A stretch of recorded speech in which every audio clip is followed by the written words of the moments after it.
राधे राधे, जय श्री कृष्णा। जैसा कि मेष लग्न में अब हम राहु की चर्चा कर रहे हैं कि राहु क्या परिणाम देंगे, तो हम द्वितीय भाव में जानेंगे राहु क्या परिणाम देंगे। द्वितीय भाव में वृषभ राशि रहेगी। राहु यहाँ के उच्च के भी माने जाते हैं। महर्षि पाराशर जी ने इससे 3 श्लोक लघु पाराशरी में कहे हैं। पहला है यद्यद भाव कुतो वापि यद्यद भाव संयुतो तत्तत्फलानि प्रबलो प्रदिशयताम तमोग्रहो। दूसरा है यदि केंद्र त्रिकोणे व निवसेताम तमोग्रहो नाथेना नतिरणापि संबंधाद योगकारको। तीसरा है तमोग्रहो शुभारूढ़ा वसंबंधिन केनचित अंतर्दशानुसारेण भवेताम योगकारको। तो राहु तमोग्रह है, छाया ग्रह है, कोई भौतिक पिंड नहीं है राहु का। जिस भाव में रहता है, जिस भाव इसके साथ में रहता है, उसके अनुसार फल यह करता है। ब्रह्म है, मायाजाल है। द्वितीय भाव परिवार का, कुटुंब का, धन वाणी का भाव है। तो क्या परिणाम प्रदान करता है द्वितीय भाव में राहु मेष लग्न में, तो इसकी हम चर्चा करेंगे और बिल्कुल शास्त्र सम्मत बात करेंगे, शास्त्र के आधार पर। क्योंकि ये वीडियो वापस बना रहा हूँ मैं, बीच में स्टोरेज कम होने के कारण रुक गया था, फिर वापस प्रारंभ कर रहे हैं। इससे पूर्व यदि लग्न के अंदर मैंने राहु के विषय में कुछ चीज़ें बताई थी, उसको भी आप अवश्य देखिएगा, क्योंकि उसमें राहु के विषय में मैंने कुछ चीज़ें प्रारंभ करने से पूर्व राहु को समझाया था कि पहले राहु को समझिएगा, राहु क्या है, कैसे वो ब्रह्म है, माया है, क्योंकि शरीर है, बस चेहरा है। तो अब हम जानते हैं मेष लग्न के द्वितीय भाव में राहु का फल शास्त्र अनुसार। श्लोक आता है, बहुत से श्लोक लेंगे हम शास्त्रों के। लग्ने राहु स्थिरो यस्य चांडालो भवे नर स्वार्थ बुद्धि सदा तस्य क्रूर कर्मा च जायते। लग्न में राहु होने से ज्यादा थोड़ा उग्र स्वभाव, ये तो लग्न की बात हो गई, द्वितीय भाव की बात करते हैं। द्वितीय च यदा राहु धननाशं करोति च अकस्मात द्रव्यलाभं च कुरुते च कदाचन। मतलब कि धन भाव में यदि राहु रहता है तो कभी कभी संचित धन का अचानक नाश हो सकता है, लेकिन ये अकस्मात धन लाभ का योग भी बनाता है।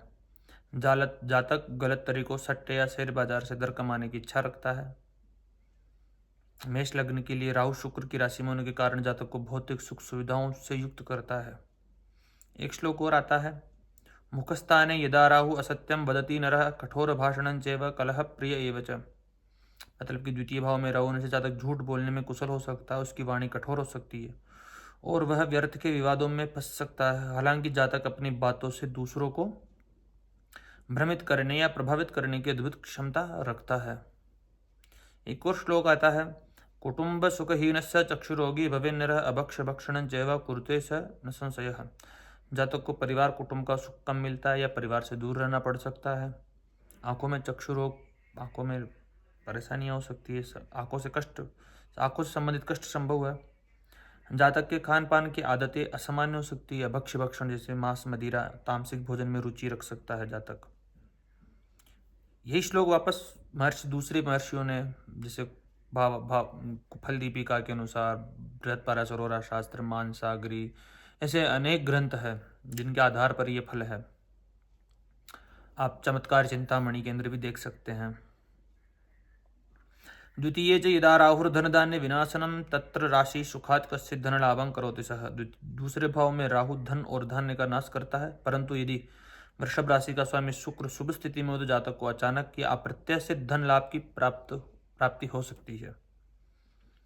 मुखे राहुरिदा यस्य नरः कलह प्रिय असत्यवादी चतुर परवित्तापहार का। द्वितीय भाव में राहु हो तो व्यक्ति विवाद करने वाला, वह झूठ बोलने में चतुर होता है, दूसरों के धन को प्राप्त करने की योजना बनाने वाला होता है। अभक्ष भक्षणम चैव कुरुते चंचलो नर राजद्वारे भयंतस्य धननाशो भवेत् सदा। द्वितीय भाव का राहु जातक को अभक्ष, वही तामसिक पदार्थ, महर्षियों ने भी यही कहा है, पदार्थों के सेवन की ओर ले जाता है। जातक का मन चंचल होता है, उसे राजदंड, कानूनी समस्या या राजकीय कार्यों के कारण धन की हानि उठानी पड़ सकती है। फिर वो श्लोक आ रहा, कुटुंब सुखहीन स चक्षुरोगी भवे निर स्वजने विरोधन च लभते नात्र संशय। जातक अपने परिवार के सुख से वंचित रह सकता है या परिवार से दूर रह सकता है। आंखों की समस्या हो सकती है, अपने ही लोगों, स्वजनों का विरोध का सामना करना पड़ सकता है। एक श्लोक और आता है, जब राहु वृषभ राशि शुक्र की राशि में होता है तो वह भौतिक सुखों के लिए वरदान बन जाता है, इन महर्षियों के अनुसार। वृषस्थे च यदा राहुर्बहुसौख्यम प्रयच्छति विदेशी धनलाभं च कीर्तिं च कुरुते तदा। वृषभ राशि में स्थित राहु जातक को बहुत सुख सुविधा प्रदान करता है। ऐसा जातक विदेशियों से या विदेश व्यापार से धन अर्जित करता है और समाज में अपनी चतुर बुद्धि के कारण कीर्ति पा लेता है। तो हमने 5 मुख्य बिंदु छुए हैं इन श्लोकों के माध्यम से। आकस्मिक गुप्त तरीकों से धन की प्राप्ति, तार्किक प्रभावशाली परंतु कभी कभी भ्रम पैदा करने वाली वाणी, परिजनों के साथ वैचारिक मतभेद या अलगाव परिवार में, करियर, बैंकिंग, स्टॉक मार्केट या कूटनीति में सफलता, राजनीति में सफलता, स्वास्थ्य, मुख, दांत या नेतृत्व संबंधित संवेदनशीलता उत्पन्न हो सकती है। एक और ग्रंथ है उसमें भी कहा है यदि शुक्र से प्रभावित होता है, राहु शुक्र से प्रभावित होता है यहाँ पे, तो जातक परोपकारी होगा, जीवन में उतार चढ़ाव बहुत आएंगे, मिट्टी से सोना या कभी सोने से मिट्टी बनाएगा। 34 वर्ष की आयु के बाद 2 विवाह की संभावना रहेगी। धन के घड़े में छेद है। जातक रुपया इकट्ठा नहीं कर पाएगा। जातक कठोर वचन बोलने वाला होता है। एक युक्ति है, राहु शनिवत केतु कुजवत। राहु शनि के समान है, केतु मंगल के समान है। राहु शनि के समान एवं केतु मंगल के समान फल देता है। बुध, शुक्र और शनि राहु के मित्र ग्रह है। राहु के लिए मंगल शत्रु है। राहु की उच्च राशि मिथुन और कोई कन्या कहता है स्वग्रही। कन्या राशि ग्रह प्रोक्तम राहुच्च मिथुनम स्मृतम राहु नीचम धनु प्रोक्तम केतु सप्तमेव च। ये श्लोक है। वृषभ में भी राहु को उच्च का मानते हैं कतिपय विद्वान। नीच राशि धनु है। सिंह राशि में राहु हर्षित रहता है। राहु की मूल त्रिकोण राशि कर्क कही गई है। वृष का राहु मित्र क्षेत्रीय होता है। कई विद्वान राहु को वृष में उच्च का मानते हैं, पर वृष के राहु का वाला दोनों व्यक्ति लोगों के काम में बहुत दखल देने वाला होता है। राहु धन भाव में हो तो मनुष्य कुबेर के समान दौलत वाला भी हो तो वे निर्धन होता है। उसे धन की कमी बराबर सताती रहती है। जातक की वाणी अपवित्र यानी अप्रिय होती। मनुष्य झूठ बोलने वाला हो सकता है। अब हम ग्रह युतियों की बात करते हैं यहीं पे। यदि सूर्य हो तो ग्रहण दोष, चंद्रमा हो तो भी ग्रहण दोष। सूर्य हो तो पिता के स्वास्थ्य में परेशानियां उत्पन्न होने लगेगी। पिता से मतभेद हो सकते हैं। संतान भाव के स्वामी होते पंचम भाव के सूर्य। शिक्षा के, एजुकेशन के, आपके प्रेम संबंधों में धोखे उत्पन्न हो सकते हैं। एजुकेशन अधूरी रह सकती है। अचानक उतार चढ़ाव देखने को मिल सकते हैं। संतान से परेशानी उत्पन्न कर सकती है। संतान से वैचारिक मतभेद हो सकते हैं। संतान यदि गुरु की स्थिति खराब है तो संतान होने में बड़ी विलंबता उत्पन्न हो सकती है।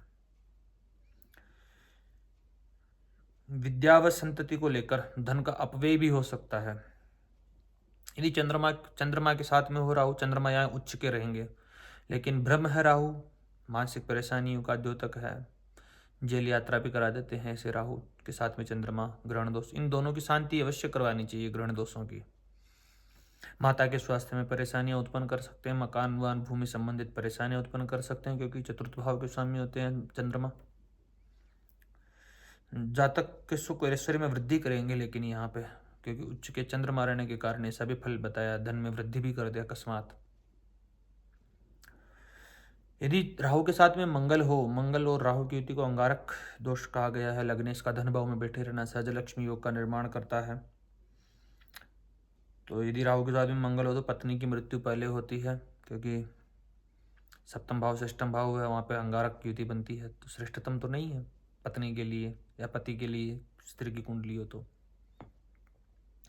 अकस्मात धनहानि के योग भी बनते हैं, अकस्मात लाभ के भी योग बनते हैं। बड़ा क्रोधी हो सकता है व्यक्ति। द्वितीय भाव में वाणी बड़ी कठोर और क्रोध पूर्ण हो सकती है ऐसे व्यक्ति के। अब यदि राहु के साथ में बुध हो तो जड़त्व योग का निर्माण कर सकते हैं। बुद्धि में कलुषता उत्पन्न हो सकती है। वैमनस्यता रख सकता है व्यक्ति। किसी कार्य किसी ने कुछ कह दिया तो उसको भूलेगा नहीं वर्षों तक। राहु के साथ में बुध जातक के पराक्रम को तोड़ता है, साहस को तोड़ देता है। तृतीय का व्यय भाव में बैठे रहना, षष्ठेश का द्वितीय भाव में बैठे रहना, यानी कि तृतीय का अपने से व्यय भाव में बैठे रहना कहीं ना कहीं पराक्रम को तोड़ ही देता है। आपकी जो बुद्धि यानी स्मरण शक्ति कमजोर हो सकती है ऐसे व्यक्ति की। याद रखने में कम चीजें रख करके भूल जाना ऐसे व्यक्तियों की आदत हो सकती है। यदि अब आगे देखें तो राहु के साथ में यदि गुरु हो तो गुरु चांडाल योग का निर्माण होता है। संतान पक्ष को लेकर के कमजोरी, द्वितीय भाव के कारक भी गुरु ही होते, तो धन का अपव्यय, धन संचित करने में बड़ी परेशानियां, बड़े जनों से, बड़े बुजुर्गों से अच्छा व्यवहार नहीं करता ऐसा व्यक्ति। गुरु चांडाली दोष जो होता है ये व्यक्ति को अस्थिर रखता है, स्थिरता प्रदान नहीं करता है। संतान पक्ष, शिक्षा पक्ष, प्रेम संबंध इत्यादि में धोखा, संतान पक्ष को कमजोर, शिक्षा पक्ष में व्यवधान इत्यादि के संकेत देता है। भाग्य भी होते हैं यहाँ पे देवगुरु बृहस्पति, तो भाग्य में व्यवधान उत्पन्न, भाग्य में हानि, यात्राओं में अपव्यय। जातक का भाग्योदय व धन प्राप्ति है तो बाधाओं का सामना करना पड़ सकता है। यदि राहु के साथ में शुक्र हो, शुक्र स्वग्रही होंगे। राहु और शुक्र की युति को लंपट योग से भी जाना जाता है। व्यसनी हो सकता है व्यक्ति, पर स्त्रियों में पर पुरुष, स्त्रियों तो पर पुरुषों में का चिंतन सर्वदा रहता है। जार पुरुषों का, स्त्री है तो पुरुष है तो पर स्त्रीगामी हो सकता है, व्यसनासक्त हो सकता है, चकाचौंध जो होती है उनमें ले जा सकता है व्यक्ति को। विलंब विवाह की भी द्योतक होती है क्योंकि सप्तम भाव के स्वामी होते हैं शुक्र। विवाह में बाधा, दाम्पत्य जीवन में थोड़ी परेशानियां, थोड़ी तो क्या बहुत परेशानियां रहेगी यदि सप्तम भाव पर किन्हीं शुभ ग्रहों की दृष्टि नहीं पड़ती है तो ये स्थितियां निकल करके आती है। राहु के साथ में शनि हो, शनि यहाँ पर दशमेश लाभेश होते हैं, धन भाव में बैठे रहेंगे। राहुणा संयुते मंदे सर्वदा रोगमश्नते, ऐसे व्यक्तियों के परिवार के अंदर कोई ना कोई बीमार अवश्य रहता है या स्वयं के भी स्वास्थ्य में बड़ी परेशानियों का सामना करना पड़ सकता है। शनि व्यापार व्यवसाय में वांछित लाभ में बाधकता उत्पन्न कर देता है। तो इस वीडियो के माध्यम से हमने जाना है द्वितीय भाव में राहु का फल। अब हम जानेंगे तृतीय भाव में राहु का फल। धन्यवाद।